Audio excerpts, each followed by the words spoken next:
The LA Kings lose game one of their playoff series against the Edmonton Oilers. Is it time to hit the panic button or stay the course? That's next on this episode of Locked On LA Kings.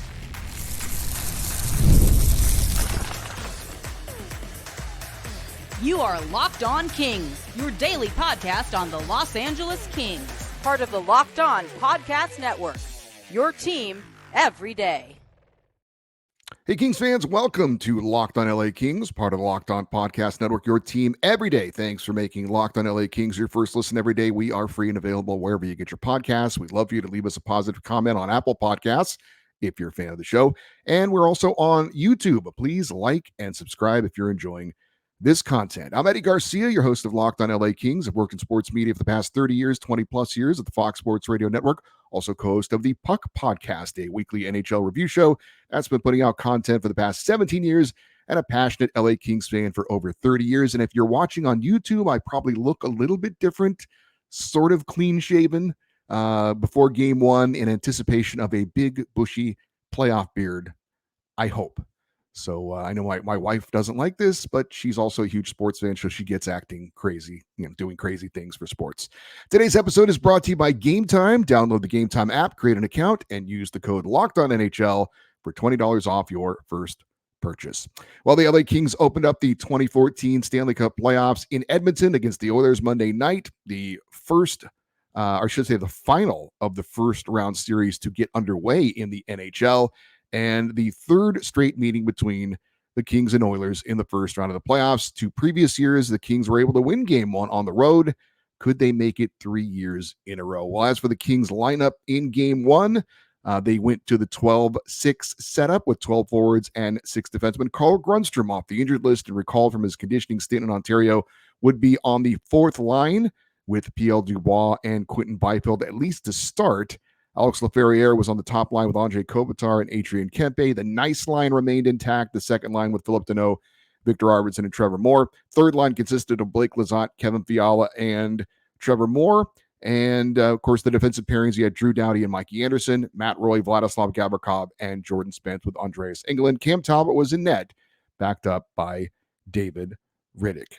As for the game, if you missed it, we've got a quick recap, and we'll get much more in-depth on aspects of the game coming up. But the Kings would not get the first goal of the game, something that I think is very important for them. They fell behind 1-0 on a goal from Oilers' leading goal scorer, Zach Hyman. Adam Henrique also scored in the opening period, and LA found themselves down 2-0. In the second period, I thought a key moment of the game took place. The Kings' Victor Arvidsson had a breakaway chance. He missed the net. And right after that, the all-important third goal was scored again by Zach Hyman, and it was 3-0 Oilers. Edmonton's Ryan Nugent-Hopkins scored on the power play to give the Oilers a 4-0 lead.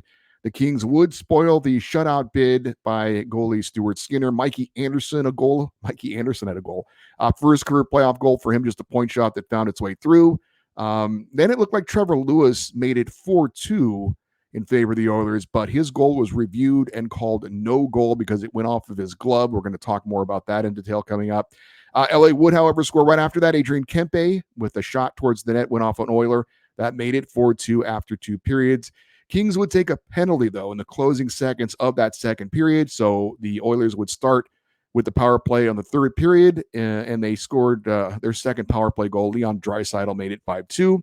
Another Kings penalty. Zach Hyman gets his third power play goal of the game for the hat trick. That made it 6-2. Kings get a couple of lucky breaks to close it to 6-4. First, a P.L. Dubois shot went off an Oilers player into the net, and then Trevor Moore scored after a turnover when the Edmonton defender broke his stick. Now, LA would pull the goalie late, trying to make it a 1-goal game, but the Oilers closed out the scoring with an empty net goal. Final score, Oilers 7, Kings 4. As for the game stats in this one, again, Oilers win at 7-4. Shots on goal favored Edmonton 45-37. That's a lot of shots on goal for the Kings in a loss, 37. The power play. This was a huge storyline in the game. Edmonton 3 for 4 with the man advantage. LA 0 for 2.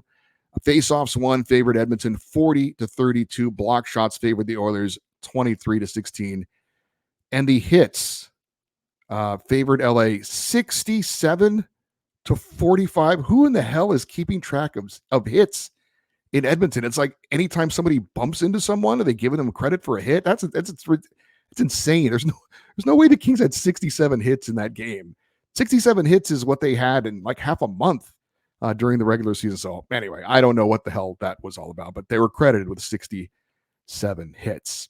As for our one word to describe the Kings game 1 playoff loss, I would say the one word for me is distressing. The definition of distressing is causing worry or anxiety, sorrow or pain, upsetting. Now, it wasn't that the Kings lost necessarily, it was how they lost. And here's what Kings head coach Jim Hiller had to say about how the Kings lost game 1. He said, quote, "Two things that happened are strengths of ours, penalty kill and eliminating rush chances. That's what we do well, and we didn't do either of those well tonight. That's the obvious. We definitely saw that, and we'll have to fix that." End quote. That's pretty distressing when two of the things you consider a strength were a weakness against a team in the playoffs to open up the playoffs. That's pretty distressing. So let's start with the penalty kill. And for that, let's start with the penalties called. And it's hard. This one's hard for me because I grew up with a different kind of hockey than what is played now. And this is not the old man, back in my day, we played real hockey. No, I'm glad the NHL got rid of all the hooking and the holding and the slashing to make the game more open and entertaining and allow skilled players to be able to show what they can do. Today's game, in many ways, is a better game than when I started watching hockey. That said, back in my day, you had to cut off someone's arm to get a penalty called in the playoffs. And that actually wasn't too far from the truth. It was a little ridiculous, but I think maybe it's gone too far the other way. It's the playoffs. The intensity is ramped up. The pace of the game is ramped up. The emotions are ramped up. And the level of physicality is ramped up. Maybe not call the game like it's game 42 of the regular season. I'm not suggesting the refs should eat the whistles, but maybe let the pushing and the shoving and the little extra aggressiveness that isn't affecting the play, just let that go as part of playoff hockey. Now, if you're an everydayer, you know I do not complain about officiating much, but PL Dubois was called for a shove on Connor McDavid into the bench area after the play was over. Does that really need to be called? I mean, let's be realistic. The Kings do need to try and be physical with Connor McDavid, and that had no effect on the play. I just thought it's playoff hockey. Sometimes it's not a bad thing to let the game get a little bit nasty.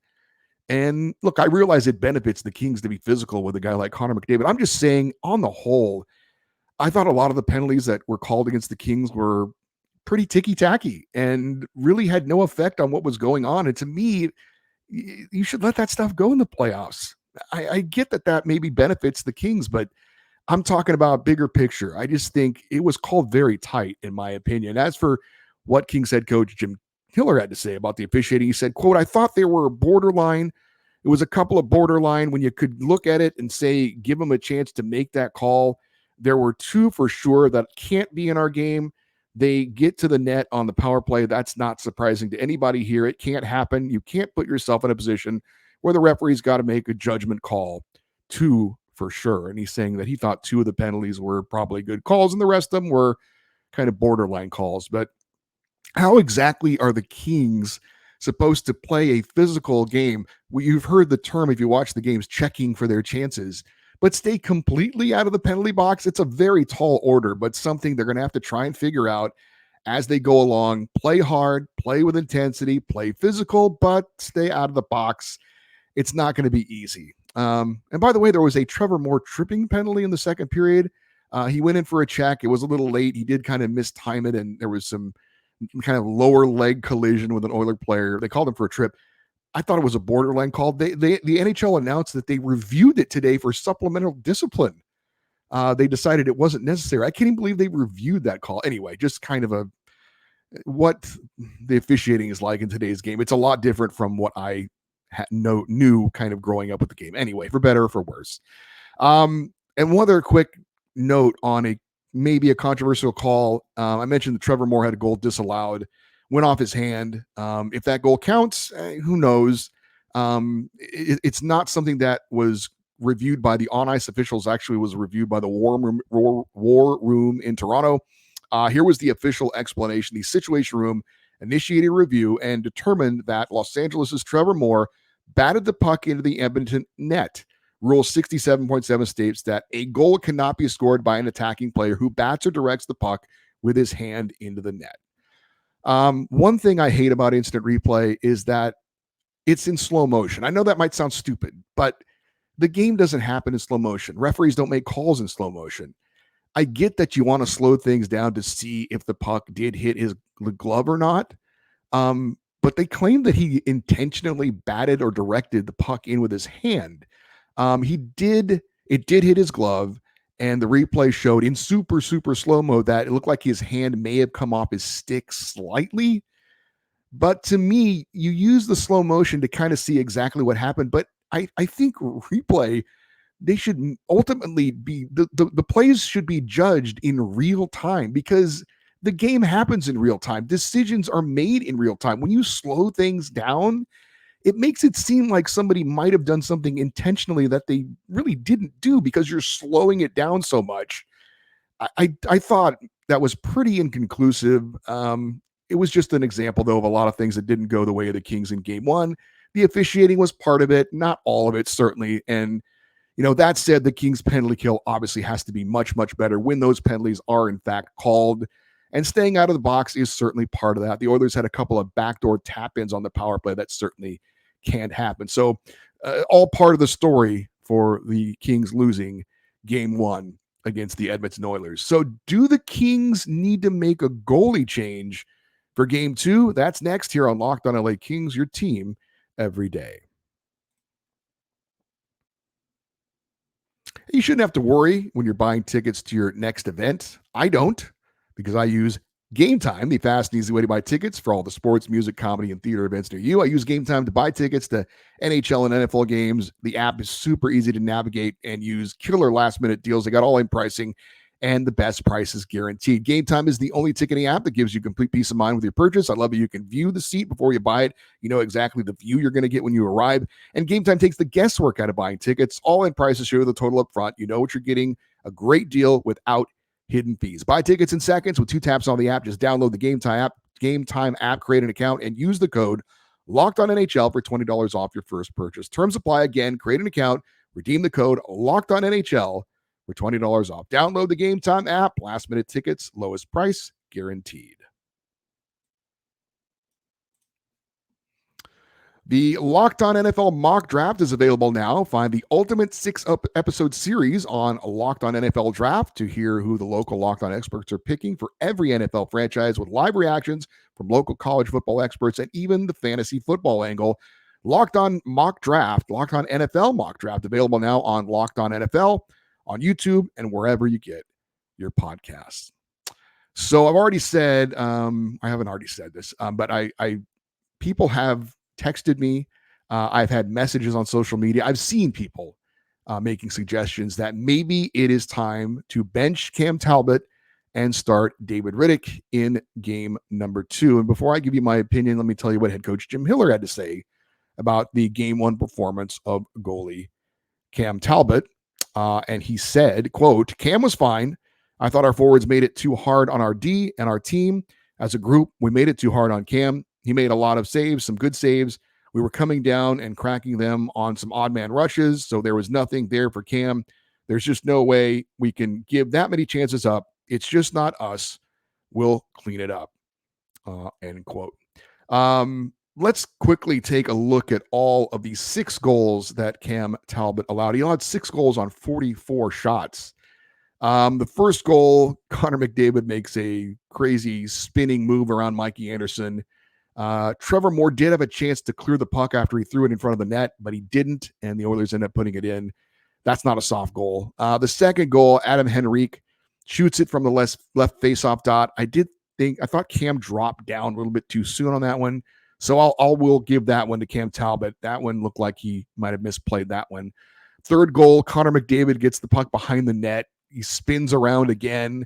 Everyone tries to collapse on him, and then he makes a pass to a wide-open Zach Hyman for the goal. That's bad defense. It's not on the goalie. The fourth goal, it was the first one of those backdoor tip-ins on the power play. Vladislav Gavrikov didn't cover the backdoor. That's not on Cam Talbot. The fifth goal, Leon Draisaitl scores on the power play from a stupid angle. He's on the goal line. I don't even know how he puts it in, but if it was somebody else other than him, I might say it was a lucky goal, but he's that good. And then the sixth goal, another backdoor tip in. Matt Roy doesn't stop the pass from getting through, and the player's literally got his skates on the goal line, and he just taps it in. So all in all, I really don't think that Cam Talbot is to blame for that performance. I didn't think he was that bad. I thought there was one soft goal he let in. The rest of them was a lot of poor defense. So the question is, are the Kings in a panic situation after game one? And maybe you think after giving up 6 goals, of course, the 7th goal was an empty netter, that maybe you can argue that the Kings are in a panic situation. But to me, it's more about just one game. Now, if you believe that every game is like a different battle in a war, you can't let battle number 1 affect battle number 2. But if you think battle number 1 was so bad that you have to switch strategies to win battle number 2, then I get it. But for me, it's about sending a message, and it's just one game. I know it wasn't a great game, and yes, I never really felt like the Kings were in a position to win that game. But you have to just turn the page and go to game 2. And I don't think after one game you switch goalies. If you do, to me, it sends a message to the rest of the team that you're kind of in panic mode. And maybe you believe they should be. But to me, I wouldn't go there yet. So I think the game 1 loss was more about how the Kings played as a team rather than how Cam Talbot played in net. Now, he's part of it, but his teammates didn't give him much help. But either way, I mean, you certainly have to give credit to the Oilers too. They're pretty good. Connor McDavid is sick. I mean, as much as I hate the guy, his skills are just amazing. He's one of the greatest players in NHL history. So I would not make a goalie change for game 2. If we see a similar result, even whether it's Cam Talbot's fault or not in game 2, then you make the switch coming home for game 3 and look to hold serve on home ice. As far as any indication about could there be a change, the Kings didn't have an on-ice session today in Edmonton. Instead, they focused on film study. Dennis Bernstein of the 4th period reported that Jim Hiller would not reveal who his starter would be in game 2, so we'll see. I would be a little surprised if he switched goalies. My thinking again, I just think that it wasn't all Cam's fault.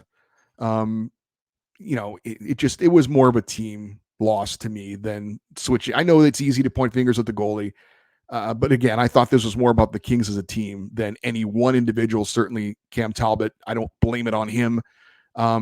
But we'll see. If you think the Kings need a shock to the system after game 1, maybe they do it with David Rittich. We'll see. But I would stick with Cam Talbot.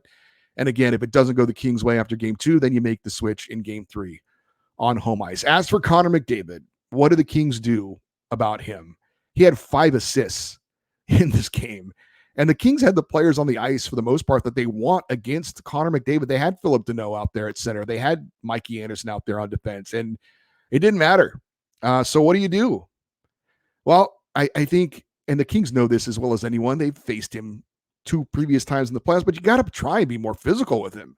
And it's easier said than done because you got to catch him to hit him. But every time he's in a position where he can be hit, when he's up against the boards, if he's in a corner, you got to hit him. Every time you got to take a shot at him within the rules, of course, but you got to be more physical with the guy. And you got to try and take away his time and space. Again, it's easier said than done, but you almost have to look at him as a man-on-man defensive situation. You can't get too far away from him regardless of where the puck is, because if he gets the puck with time and space, he's almost unstoppable. And I honestly think that you actually have to force him to shoot the puck. Now, that might sound a bit crazy because he is a great goal scorer, but he's been an insane playmaker this season. He had 100 assists this year. That's something only 3 other players before this season had done before. And those players were Wayne Gretzky, Mario Lemieux, and Bobby Orr. We're talking Mount Rushmore of hockey. So Connor McDavid is on an unreal level as far as setting up his teammates. And obviously he did it in this game with 5 assists. So I actually think part of the strategy is take away the passes and make Connor McDavid shoot, which is crazy. But I think that probably is part of the better strategy. He's doing so many things to set up his teammates for easy goals. I think it would be better to have him just go one-on-one with the goaltender and hope that Cam Talbot can make a few saves. But it's going to be a chore. Connor McDavid is playing at another level, but it's part of the story for the Kings to have to try and contain him. You can't stop him, but try and contain him and don't let him set up his teammates for easy goals. All right, so what do the Kings have to look forward to in game number 2? That's next here on Locked On LA Kings, your team every day. As you know, it is playoff time in the NBA and NHL. Baseball's in full swing, and FanDuel is your place to bet on everything. Right now, new customers get $150 in bonus bets guaranteed. That's $150 win or lose. Bet on everything from slap shots to home runs to slam dunks, all on an app that is safe, secure, and easy to use. It's a busy time here in LA with the Kings, Lakers, and Clippers all in the playoffs. The Dodgers came in as favorites to win it all in baseball, but doesn't matter where you start or where you finish. It's all about having a great time betting on sports, and you can do that with FanDuel. And the NFL draft, by the way, coming up on Thursday, you could bet who you think is going to be the number one pick. Will it be Caleb Williams out of USC? What are you waiting for? Visit FanDuel.com/lockedon and make your first bet an automatic win. FanDuel, America's number one sportsbook. And Policygenius is the country's leading online insurance marketplace. It saves you time and money so you can provide your family with a financial safety net starting today. With Policygenius, you can find life insurance policies that start at just $292 per year for $1 million of coverage. Some options offer same-day approval and avoid unnecessary medical exams. Life insurance may not be something you're thinking about, but you should, because you never know what can happen in life. Be responsible and be ready. Policygenius helps you compare your options from top companies from their team of licensed experts on hand to help talk you through it. Your work life insurance policy may not be enough to offer your protection your family needs. Even worse, it may not come with you if you leave your job.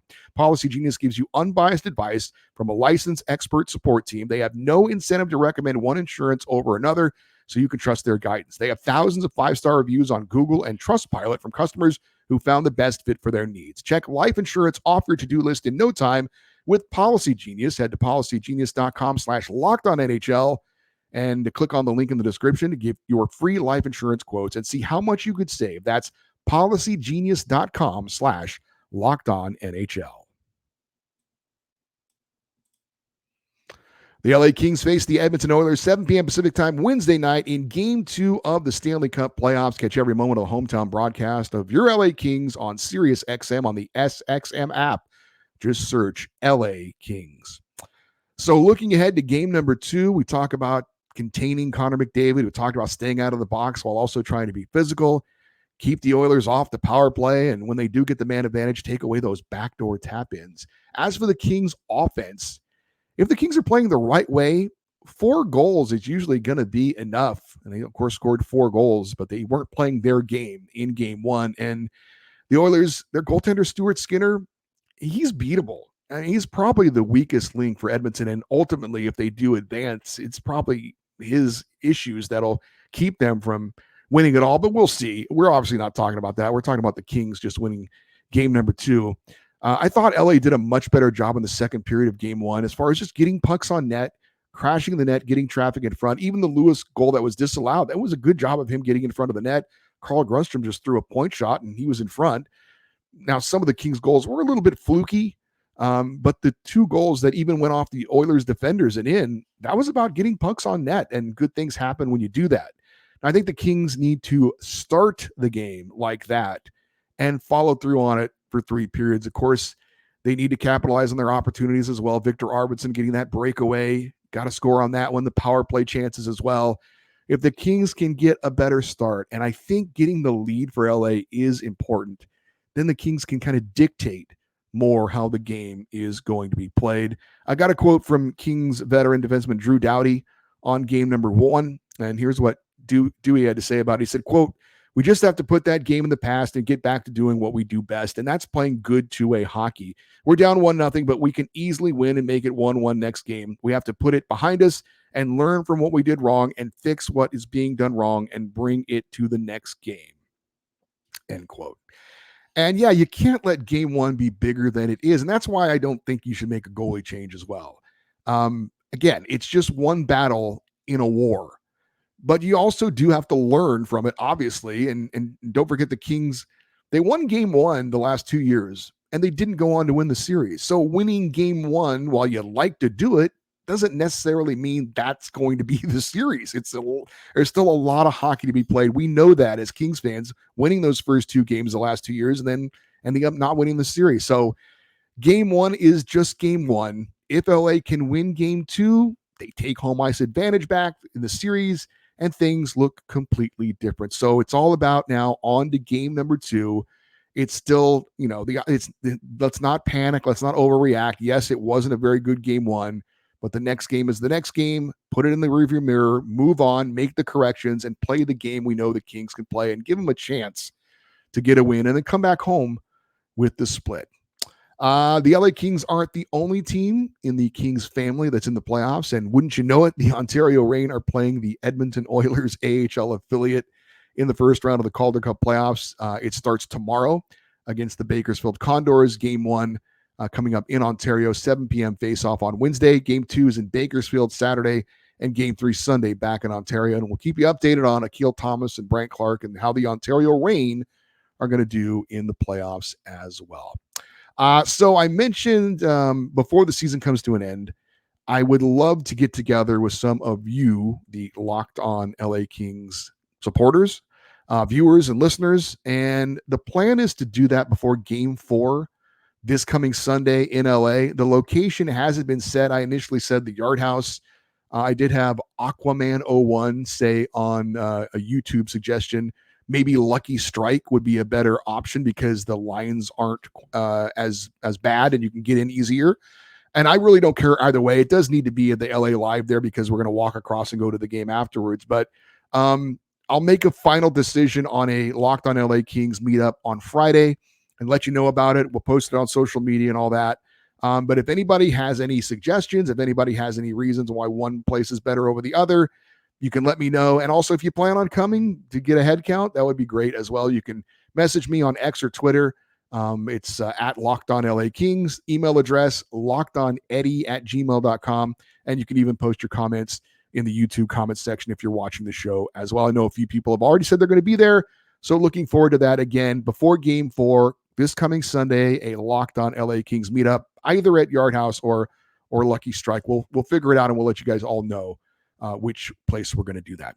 For you everydayers, those of you that listen and watch Locked On LA Kings every day, coming up on Wednesday's show, Austin Stanovich, who covers the LA Kings for the Hockey News, is going to join us to talk about game number 2. We'll get his thoughts on game 1 and what the Kings need to do going forward. Obviously, on Thursday, we'll recap game 2, hopefully a Kings win.